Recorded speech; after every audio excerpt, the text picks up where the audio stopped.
अस्सलाम वालेकुम, this is Adnan कमर सिद्दीकी। पहले तो बहुत सारी मुबारकबाद उन तमाम स्टूडेंट्स को जो कि एनईडी में टेस्ट देने के अहल थे और उन्होंने टेस्ट दिया और कामयाब हुए। अल्हम्दुलिल्लाह कि अच्छे स्कोर सिक्योर किए स्टूडेंट्स ने। और अब जो मरहला है अब क्या होगा उसके बारे में इंशाल्लाह मैं इस वीडियो में आपको तमाम डिटेल्स प्रोवाइड कर देता हूँ। देखें, अभी आपका स्कोर आ चुका है एनईडी का और वो तमाम स्टूडेंट जिन्होंने 50 प्लस स्कोर किया है वो एनईडी में पास हो गए, एनईडी के टेस्ट में पास हो गए। ठीक है, अब आपका एक एग्रीगेट क्राइटेरिया है और उस एग्रीगेट क्राइटेरिया के मुताबिक आपका फर्स्ट ईयर का रिजल्ट 50% और टेस्ट का रिजल्ट 50% मेरिट में काउंट होगा। वो स्टूडेंट जो गैप ईयर पे हैं, जिन्होंने लास्ट ईयर किया था इंटर, तो उनके इंटर का 50% काउंट होगा और फिर 50% टेस्ट। तो ये तीन चीजें ऐड होने के बाद आपका मेरिट क्राइटेरिया एक एग्रीगेट बनता है, उस पर मेरिट पोजीशन आपकी बनेगी और उस मेरिट पोजीशन के हिसाब से आपको उसके अकॉर्डिंग आपको इंटरव्यू के लिए बुलाया जाएगा। तो ये जो मेरिट लिस्ट की अनाउंसमेंट है, इंशाल्लाह एनईडी 6 सितंबर 2023 को मेरिट लिस्ट की अनाउंसमेंट कर रहा है और उसके बाद आपको शेड्यूल मिल चुका है। आप देखिएगा आपके पास प्रोस्पेक्टस जो है उसके अंदर आपको शेड्यूल दिया हुआ है कि मेरिट लिस्ट नंबर 1 से लेके मेरिट लिस्ट नंबर 200, फिर 201 से लेके 400, फिर 400 से लेकर 401 से लेके 600, इस तरीके से इस तरतीब से डे और टाइम वाइज आपको बताया गया है कि आप वहां जाएंगे और अपना इंटरव्यू देंगे। इंटरव्यू में वो आपसे डॉक्यूमेंट्स, ओरिजिनल डॉक्यूमेंट्स आपसे चेक करेंगे और आपसे आपकी फील्ड, जिस फील्ड में आप इंटरेस्ट रखते हैं वो फील्ड आपसे पूछेंगे। अच्छा, अब पहली चीज क्लियर करते हैं, डॉक्यूमेंट्स कौन कौन से चाहिए। तो जब आप 6 सितंबर के बाद मेरिट लिस्ट लग जाएगी और इंटरव्यू के लिए आपको वहां जाना होगा तो आपके पास डॉक्यूमेंट में पहली चीज डोमिसाइल होना चाहिए। जिसका डोमिसाइल नहीं बना फौरी तौर पर कोशिश करें आपका डोमिसाइल बन जाए। दूसरी चीज, जहां से आप डोमिसाइल बनाएंगे, डीसी ऑफिस से डोमिसाइल बनेगा, तो वहीं से आप एक नॉन पॉलिटिकल एक्टिविटी का एक आप एफिडेविट बना लेंगे। नॉन पॉलिटिकल एक्टिविटी का एफिडेविट आप वहीं से, ओथ कमिश्नर वहां पे होते हैं, वहां टेस्ट भी कर देंगे, वहां से वो बनाएंगे, स्टैम्प पेपर पे बनेगा और उसके बाद ये दूसरा डॉक्यूमेंट हो गया। तीसरा डॉक्यूमेंट जो आपकी मैट्रिक की मार्कशीट है या ओ लेवल्स की इक्विवेलेंसी है, मैट्रिक की मार्कशीट और ओ लेवल्स की इक्विवेलेंसी, ये डॉक्यूमेंट आपके पास होना चाहिए। फिर fourth one is first year की मार्कशीट। ठीक है, फर्स्ट ईयर की मार्कशीट। अगर ए लेवल्स के स्टूडेंट्स ने अपनी इक्विवेलेंसी, क्योंकि 6 सितंबर बहुत करीब है, 12 अगस्त को रिजल्ट आया था, तो ए लेवल्स के स्टूडेंट्स जो हैं वो अपनी इक्विवेलेंसी नहीं बना पाए। तो इक्विवेलेंसी अगर नहीं बनी है आपकी तो फिर आप अपने ग्रेड शीट लेंगे, ओरिजिनल ग्रेड शीट वो लेके जाएंगे।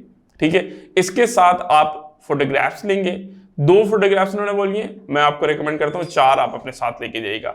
4 आपके साथ फोटोग्राफ्स जाएंगी और उसके बाद आपको एक मेडिकल फिटनेस टेस्ट आपको कराना होगा। मेडिकल फिटनेस टेस्ट में आपका एक्सरे होता है और नॉर्मल सी आपकी जो ब्लड टेस्ट वगैरह होता है वो कराकर आपको एक रिपोर्ट बनाकर देंगे। प्रोस्पेक्टस में मौजूद है आई थिंक ये इन्फॉर्मेशन भी, तो आप वहां से देख सकते हैं। तो ये एक मेडिकल के लिए आपने रिपोर्ट अपनी फिटनेस की बनाकर रखनी है, मेडिकल फिटनेस रिपोर्ट। तो ये वो डॉक्यूमेंट्स हैं जो आपको उस दिन चाहिए होंगे। अच्छा, अब ये सारे ओरिजिनल डॉक्यूमेंट्स आप लेके जाएंगे। ठीक है, जब आप अपना एडमिशन वहां कंफर्म करेंगे, जैसे आप वहां जाते हैं वहां पर आपके पास लिस्ट मौजूद होगी, वहां पर स्क्रीन के ऊपर ना तमाम फील्ड्स की कैटेगरी की लिस्ट चल रही होगी और उसमें आपको ऑप्शंस मौजूद होंगे। फॉर एग्जांपल, आपका जो मेरिट नंबर था वो 700 था, अब 700 पे सॉफ्टवेयर और कंप्यूटर साइंस क्लोज हो चुका है। अब आपके पास अवेलेबल है मैकेनिकल, इलेक्ट्रिकल, टेलीकॉम, सिविल। तो आपसे कहा जाएगा सर कंप्यूटर साइंस और सॉफ्टवेयर छोड़कर बाकी जो अवेलेबल फील्ड्स इसमें से बता दीजिए आपको किस में एडमिशन लेना है। तो यहां पर आपके पास ऑप्शन होता है। कुछ स्टूडेंट ने स्पॉन्सर और सेल्फ फाइनेंस के तौर पर भी अप्लाई किया हुआ होता है। तो मेरिट पर अगर नहीं हो रहा तो फिर आपको वो दोबारा ऑप्शन देंगे कि सेल्फ फाइनेंस पे हो रहा है, आप अगर कंप्यूटर साइंस चाहिए तो आप सेल्फ फाइनेंस पे जा सकते हैं।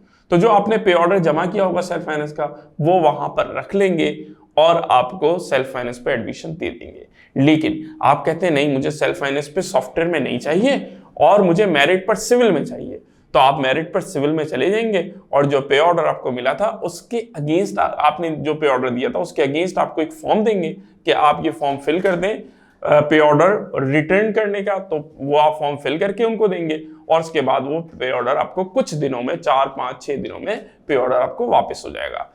तो ये आपके इंटरव्यू का मकसद है असल, कि इंटरव्यू के लिए जब आपको बुलाया जा रहा है तो वहां पे ये तमाम एक्टिविटी आपके साथ होगी। अब इसमें एक अहम बात ये होगी कि जब एडमिशन कंफर्म होगा, जैसे पे ऑर्डर का एक आपको फॉर्म था, ऐसी एडमिशन कंफर्म होने पे एक फी वाउचर आपको दिया जाएगा। वो फी आपने बैंक में डिपॉजिट करानी है और डिपॉजिट कराने के बाद अब आपको एडमिशन सेल में, एडमिशन ऑफिस पर तमाम ओरिजिनल डॉक्यूमेंट्स भी सबमिट करने होंगे। तो इसमें एक अच्छी राय मैं आपको देना चाह रहा हूं, यहाँ पर एक अच्छा ऑप्शन आपके पास है, क्योंकि ये जो डॉक्यूमेंट यूनिवर्सिटी में आप सबमिट कर रहे हैं अब ये आपको 4 साल बाद मिलेंगे।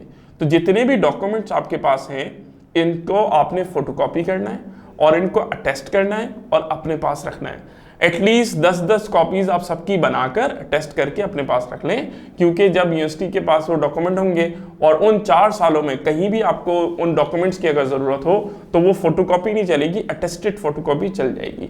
तो फिर आपका काम रुकेगा नहीं और आप वहाँ पर मुश्किल में नहीं आएंगे। तो ये आपका अब प्रोसीजर है एनईडी के अंदर, कि एनईडी में 6 सितंबर को जब मेरिट लिस्ट अनाउंस्ड होगी तो फिर हमने किन किन चीज़ों की तैयारी करके रखनी है। तो ये तमाम बातें जो मैंने इस वीडियो में आपको की हैं ये आपके लिए बहुत अहम है। यहाँ पर आप इन तमाम डॉक्यूमेंट्स को प्रिपेयर कर लें, इन तमाम चीज़ों की प्रिपरेशन पहले से कर लें ताकि आपको उजलत का सामना ना करना पड़े। एक कैटेगरी है हमारे पास स्टूडेंट्स की, वो है हमारे पास हिफ्ज़ कुरान वाले।